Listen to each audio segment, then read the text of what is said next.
ಪ್ರಧಾನರು ತಲೆ ಕೆಡಿಸ್ಕೊಂಡಿದ್ದಾರೆ. ಯಾಕಂದ್ರೆ ಅವರು ನೋಡಿದ್ದು ಅವರ ಸೊಸೆ ಮೀರಾಳನ್ನ.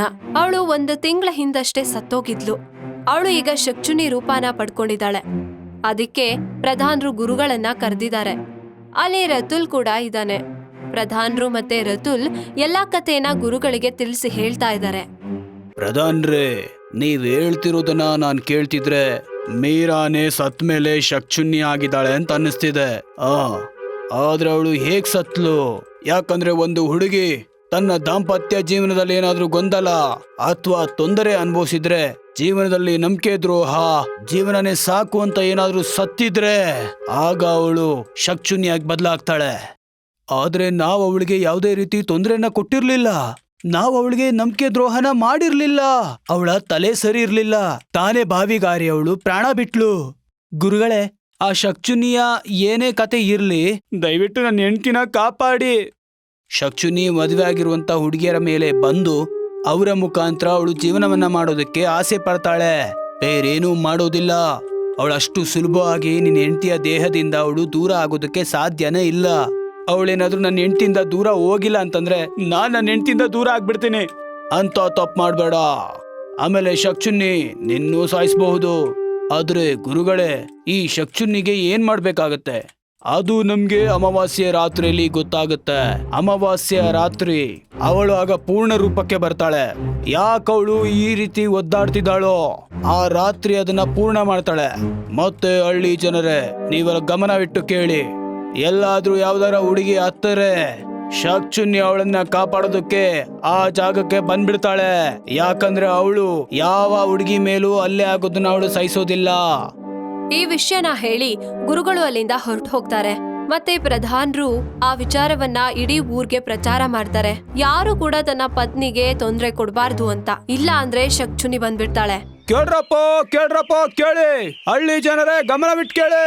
ಇದು ಪ್ರಧಾನರವರ ಆದೇಶ. ಯಾರು ಕೂಡ ತನ್ನ ಹೆಂಡತಿಗೆ ತೊಂದರೆ ಕೊಡಬೇಡಿ. ಅವರ ಕಣ್ಣಲ್ಲಿ ನೀರ್ ಬರೋದಕ್ಕೆ ನೀವು ಬಿಡಬೇಡಿ. ನೀವೇನಾದ್ರೂ ಹಾಗೆ ಮಾಡಿದ್ರೆ ಮುಗೀತು ನಿಮ್ ಕತೆ. ಶಕ್ಚುನ್ನಿ ನಿಮ್ಮನ್ನ ಬಿಡೋದಿಲ್ಲ. ಅವಳು ರಾತ್ರಿ ಬಂದು ನಿಮ್ಮನ್ನ ಸಾಯಿಸ್ಬಿಡ್ತಾಳೆ. ನಿಮ್ಮ ಹೆಂಡತಿ ಜೊತೆಗೆ ಬೇರೆಯವ್ರ ಹೆಂಡತಿಗೂ ಕೂಡ ಮರ್ಯಾದೆಯನ್ನ ಕೊಡಿ. ಮತ್ತೆ ಹಳ್ಳಿಯಲ್ಲಿ ಶಾಂತಿಯನ್ನ ಉಳಿಸಿ. ಇದು ನಿಮ್ ಒಳ್ಳೇದಕ್ಕೆ. ಇದನ್ನ ನಿಮ್ಮ ತಲೆ ಒಳಗಡೆ ಹಾಕೊಳ್ಳಿ. ಶಕ್ಚುನ್ನಿಯ ಗಮನ ನಿಮ್ಮ ಮೇಲಿದೆ. ಕೇಳ್ರಪ್ಪ ಕೇಳಿ. ಈ ಡಂಗೂರವನ್ನ ಕೇಳಿ ಊರಿನ ಜನರೆಲ್ಲರೂ ಗಾಬರಿಗೊಳ್ತಾರೆ. ಮತ್ತವರು ನಿರ್ಧಾರ ಮಾಡ್ತಾರೆ ಯಾರು ಕೂಡ ತನ್ನ ಪತ್ನಿಯರಿಗೆ ತೊಂದರೆ ಕೊಡಬಾರ್ದು ಅಂತ. ಈ ಚಾನ್ಸ್ ಅನ್ನ ಬಳಸ್ಕೊಂಡು ಕೆಲವರು ಪತ್ನಿಯರು ತನ್ನ ಪತಿಗಳಿಗೆ ತೊಂದರೆ ಕೊಡ್ತಾರೆ. ಇಲ್ಲಿ ನೋಡಿ, ಈ ನೆಕ್ಲೆಸ್ ಎಷ್ಟು ಚೆನ್ನಾಗಿದೆ. ನನ್ಗಿದ್ ಬೇಕೇ ಬೇಕು. ಅಯ್ಯೋ, ಈಗ ದುಡ್ಡೆಲ್ಲಿದೆ ಕಣೆ. ಸ್ಯಾಲ್ರಿ ಇನ್ನೂ ಬಂದಿಲ್ಲ. ನಿನ್ಗೆ ಹೇಗ್ ಕೊಡಿಸ್ಲಿ? ಸ್ಯಾಲ್ರಿ ಬಂದ್ರೂ ಕೂಡ ನಿಮ್ಮ ಹತ್ರ ಎಲ್ಲಿರುತ್ತೆ ಹೇಳಿ? ನಿಮಗ್ ನಾನ್ ಖುಷಿಯಾಗಿರೋದು ಇಷ್ಟನೇ ಇಲ್ಲ. ಈಗ ನನ್ಗೆ ಅಳ್ಬೇಕು ಅಂತ ಅನಿಸ್ತಾ ಇದೆ. ಅಯ್ಯೋ, ಇದೇನ್ ಹೇಳ್ತಿದ್ಯೆ? ನಿನಗ್ ಗೊತ್ತು ತಾನೆ, ನೀನೇನಾದ್ರೂ ಹತ್ ಬಿಟ್ರೆ ಶಕ್ಚುನಿ ನನ್ನ ಸಾಯಿಸ್ಬಿಡ್ತಾಳೆ. ಅದಕ್ಕೆ ನನ್ಗೇನು? ನನ್ಗೆ ಅಳು ಬರ್ತಿದೆ, ಅಳ್ತೀನಿ ನಾನೀಗ. ಆಮೇಲೆ ಶಕ್ಚುನಿ ನಿಮ್ಮನ್ನ ಕರ್ಕೊಂಡು ಹೋಗ್ತಾಳೆ. ನೀನ್ ನೋಡಕ್ ಇಷ್ಟಪಡ್ತೀಯಾ ಶಕ್ಚುನಿ ಕೈಯಲ್ಲಿ ನಿನ್ ಗಂಡ ಸಾಯೋದನ್ನ? ಹೇಳು, ಇದು ತಮಾಷೆ ಅಲ್ಲ ಕಣೆ. ನಿನ್ನೆ ತಾನೇ ಒಬ್ಬನ ಶಕ್ಚುನಿ ಸಾಯಿಸಿದಾಳೆ. ಯಾಕಂದ್ರೆ ಅವ್ರ ಹೆಂಡತಿ ಅಳ್ತಿದ್ಲು ಅಂತ. ನಿನ್ಗೆ ನನ್ ಪ್ರಾಣ ಬೇಕೇನೆ? ಯಾವಾಗ್ಲೂ ತಪ್ಪಾಗೆ ಅರ್ಥ ಮಾಡ್ಕೋತೀರಾ. ನಂಗೆ ನಿಮ್ ಪ್ರಾಣ ಅಲ್ಲ, ನೆಕ್ಲೆಸ್ ಬೇಕು. ನೋಡ್ತಾ ಇರಿ, ನಾಳೆಯಿಂದ ಈ ನೆಕ್ಲೆಸ್ ನನ್ ಕತ್ತಲ್ಲಿ ಇಲ್ಲ ಅಂದ್ರೆ ನಿಮ್ ಕತ್ತು ಆ ಶಕ್ಚುನಿ ಕೈಯಲ್ಲಿ ಇರುತ್ತೆ. ಆಯ್ತು, ನಾಳೆ ಕೊಡಿಸ್ತೀನಿ. ನೀನು ಅಳ್ಬೇಡ ಕಣೆ. ಇವತ್ತು ಲಾವಾ ಊರಿನ ಮಕ್ಳು ತುಂಬಾ ಖುಷಿಲಿದ್ದಾರೆ. ಯಾಕಂದ್ರೆ ಇವತ್ತು 10ನೇ ತರಗತಿದು ರಿಸಲ್ಟ್ ಬರೋ ದಿನ. ಅಮನ್ ತಾಯಿ ಮನೇಲಿ ಕೂತು ದೇವ್ರತ್ರ ಪ್ರಾರ್ಥನೆ ಮಾಡ್ಕೋತಿದ್ದಾರೆ. ಈಗ ಪೂಜೆ ಮಾಡೋದ್ರಿಂದ ಏನೇ ಆಗತ್ತೆ? ಅವನೇನ್ ಬರ್ದಿರ್ತಾನೋ ಅದೇ ರಿಸಲ್ಟ್ ಬರುತ್ತಲ್ವೇನೆ? ನಾವು ಕರ್ಮವನ್ನ ಮಾಡ್ಲೇಬೇಕು. ಅದಕ್ಕೆ ದೇವ್ರಿಗೆ ಪೂಜೆ ಮಾಡ್ಲೇಬೇಕಾಗುತ್ತೆ. ಆಗ ಅವ್ರು ನಮ್ಗೆ ಒಳ್ಳೇದ್ ಮಾಡೇ ಮಾಡ್ತಾರೆ. ಆಗ ಅಮನ್ ತನ್ನ ಫೋನಲ್ಲಿ ರಿಸಲ್ಟ್ ನೋಡ್ತಾನೆ. ಅವನ್ ತುಂಬಾ ಖುಷಿ ಪಡ್ತಾನೆ. ಅಮ್ಮ, ರಿಸಲ್ಟ್ ಬಂತು. ನಾನು ಫಸ್ಟ್ ಕ್ಲಾಸಲ್ಲಿ ಪಾಸ್ ಆಗಿದ್ದೀನಮ್ಮ. ಇದನ್ನ ಕೇಳಿ ಅಮನ್ ತಾಯಿಗೆ ತುಂಬಾ ಖುಷಿ ಆಗುತ್ತೆ. ಎಷ್ಟು ಖುಷಿ ಆಯ್ತು ಅಂದ್ರೆ ಅವ್ರ ಕಣ್ಣಲ್ಲಿ ನೀರೇ ಬರೋಕ್ ಶುರುವಾಗುತ್ತೆ. ಅಯ್ಯೋ, ಕಣ್ಣು ಹೊರ್ಸು, ಇಲ್ಲಾಂದ್ರೆ ಶಕ್ಚುನಿ ಬಂದ್ಬಿಡ್ತಾಳೆ. ನೀವಿದ್ದೀರಲ್ಲ, ಇದು ದುಃಖದ ಕಣ್ಣೀರಲ್ಲ, ಆನಂದದ ಕಣ್ಣೀರು. ಶಕ್ಚುನಿ ಬರೋದಿಲ್ಲ. ಅರೆ, ಹೆಣ್ಮಕ್ಳ ಕಣ್ಣೀರು ಶಕ್ಚುನಿಗೆ ಟ್ರಿಗರ್ ಪಾಯಿಂಟ್. ಅವಳು ಬಂದ್ಬಿಡ್ತಾಳೆ ಕಣೆ. ಸ್ವಲ್ಪ ಹೊತ್ತಾದ್ಮೇಲೆ ಬಾಗ್ಲು ಬಡಿಯೋ ಶಬ್ದ ಕೇಳಿಸುತ್ತೆ. ನೋಡ್ದ್ಯಾ, ನಾನ್ ಹೇಳ್ದೆ ತಾನೆ, ಅವಳು ಬಂದ್ಬಿಡ್ತಾಳೆ. ಅವಳು ಬಂದೇ ಬಿಟ್ಲು. ಯಾರು ಬಾಗ್ಲನ್ನ ತೆಗಿಬೇಡಿ. ಯಾರು ಕೂಡ ಬಾಗ್ಲು ತೆಗಿಯಕ್ಕೆ ಹೋಗೋದಿಲ್ಲ. ಈಗ ಬಾಗ್ಲು ಬಡಿಯೋ ಶಬ್ದ ಇನ್ನೂ ಜೋರಾಗುತ್ತೆ. ಸ್ವಲ್ಪ ಹೊತ್ತಾದ್ಮೇಲೆ ಶಕ್ಚುನಿ ಬಾಗ್ಲನ್ನ ಹೊಡೆದಾಕ್ಬಿಡ್ತಾಳೆ ಮತ್ತೆ ಒಳಗಡೆ ಹೋಗ್ತಾಳೆ. ನೀವ್ ಯಾಕೆ ಇಲ್ಲಿಗ್ ಬಂದಿದ್ದೀರಾ? ಶಕ್ಚುನಿ ಅಕ್ಕ, ಇದು ನನ್ ಖುಷಿಯಿಂದ ಬಂದಿರೋ ಕಣ್ಣೀರು. ಅದನ್ನ ನೋಡಿ ಶಕ್ಚುನಿ ಒಂದು ಭಯಾನಕ ನಗುವನ್ನ ಬೀರ್ತಾ ಅಮನ್ ತಂದೆಯ ಕತ್ತನ್ನ ಹಿಡ್ಕೊಂಡು ಗಾಳಿಯಲ್ಲಿ ಮೇಲೆತ್ತುತ್ತಾಳೆ. ಅಮನ್ನ ತಂದೆ ಕ್ಷಣದಲ್ಲೇ ಪ್ರಾಣ ಬಿಟ್ಬಿಡ್ತಾರೆ. ಶಕ್ಚುನಿ ಆ ಹೆಣದ ರಕ್ತವನ್ನ ಕುಡಿಯೋಕೆ ಶುರು ಮಾಡ್ತಾಳೆ ಮತ್ತಲ್ಲಿಂದ ಮಾಯ ಆಗ್ಬಿಡ್ತಾಳೆ. ಲಾವಾ ಊರಿನ ಕೆಲವರು ಯುವಕರು ಆಲದ ಮರದ ಕೆಳಗಡೆ ನಿಂತ್ಕೊಂಡು ಆ ಹಳ್ಳಿಯಲ್ಲಿ ನಡೆದ ಘಟನೆ ಬಗ್ಗೆ ಮಾತಾಡ್ತಾ ಇರ್ತಾರೆ. ಅಣ್ಣ, ನಿನ್ನೆ ಶಕ್ಚುನಿ ಅಮ್ಮನ ಅಪ್ಪನ ಯಾಕೆ ಸಾಯಿಸಿದ್ಲು ಅಂತಂದ್ರೆ, ಯಾಕಂದ್ರೆ ಅಮ್ಮನ ತಾಯಿ ಕಣ್ಣಲ್ಲಿ ಆನಂದ ಭಾಷ್ಮ ಬಂದಿದ್ದಕ್ಕೆ. ಈ ಶಕ್ಚುನಿ ಕಾಟದಿಂದ ನನ್ನ ತಂಗಿ ಅವ್ರ ಮನೆಗೆ ಹೋಗ್ತಾ ಇಲ್ಲ. ಯಾಕಂದ್ರೆ ಅವಳು ಹೋಗುವಾಗ ಅಳ್ತಾಳೆ. ಅದೇ ಕೋಪದಲ್ಲಿ ಶಕ್ಚುನಿ ನಮ್ಮನ್ನೆಲ್ಲರೂ ಸಾಯಿಸ್ಬಿಡ್ತಾಳೆ. ನಾನೊಂದು ಪ್ಲಾನ್ ಮಾಡಿದ್ದೀನಿ.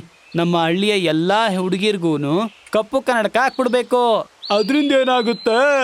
ಶಕ್ಚುನಿಗೆ ಗೊತ್ತೇ ಆಗೋದಿಲ್ಲ ಯಾರು ಅಳ್ತಿದ್ದಾರೆ ಯಾರು ಅಳ್ತಿಲ್ಲ ಅಂತ. ಅದ್ರ ಅವಶ್ಯಕತೆ ಏನೂ ಇಲ್ಲ.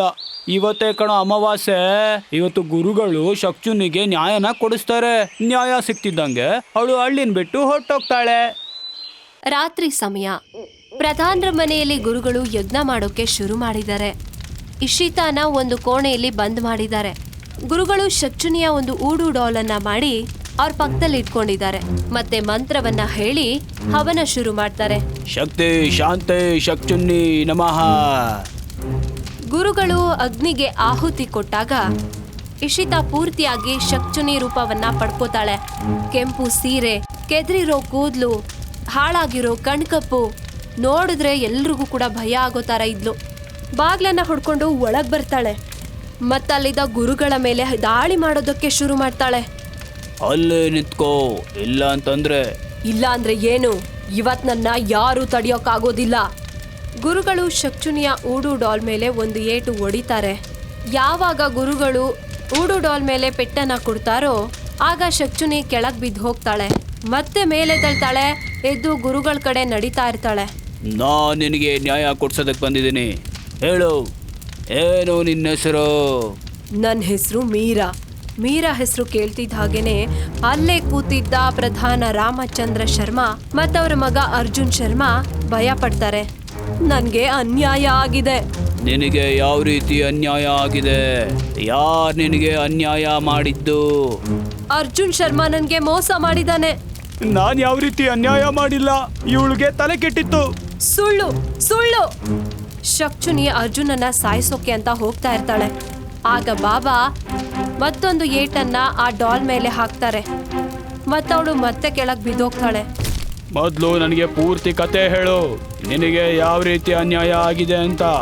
ನನ್ನ ಅಪ್ಪ ನನ್ನ ಹೆಸರಲ್ಲಿ ಸಾಕಷ್ಟು ಪ್ರಾಪರ್ಟಿಯನ್ನ ಖರೀದಿಸಿದ್ರು. ಅರ್ಜುನ್ ದೃಷ್ಟಿ ನನ್ನ ಪ್ರಾಪರ್ಟಿ ಮೇಲೆ ಬಿತ್ತು. ಅದಕ್ಕೆ ಅವನು ನನ್ನನ್ನ ಮದ್ವೆ ಮಾಡ್ಕೋತೀನಿ ಅಂತ ಹೇಳ್ದ. ಪ್ರೀತಿ ನಾಟಕನ ಆಡ್ದ. ನಾನು ಅವನ್ನ ನಂಬಿಟ್ಟೆ. ಮತ್ತೆ ಒಂದಿನ ನಾವಿಬ್ರು ಮದ್ವೆ ಆದ್ವಿ. ಎಲ್ರಿಗೂ ಅನಿಸ್ತಿತ್ತು ನಂಗೆ ಒಳ್ಳೆ ಗಂಡ ಸಿಕ್ಕಿದಾನೆ ಅಂತ.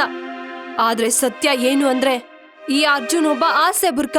ಅವನು ರೀನಾನ ಲವ್ ಮಾಡ್ತಿದ್ದ. ಅವನು ಯಾವಾಗ್ಲೂ ನಂಗೆ ಅವಮಾನ ಮಾಡ್ತಿದ್ದ.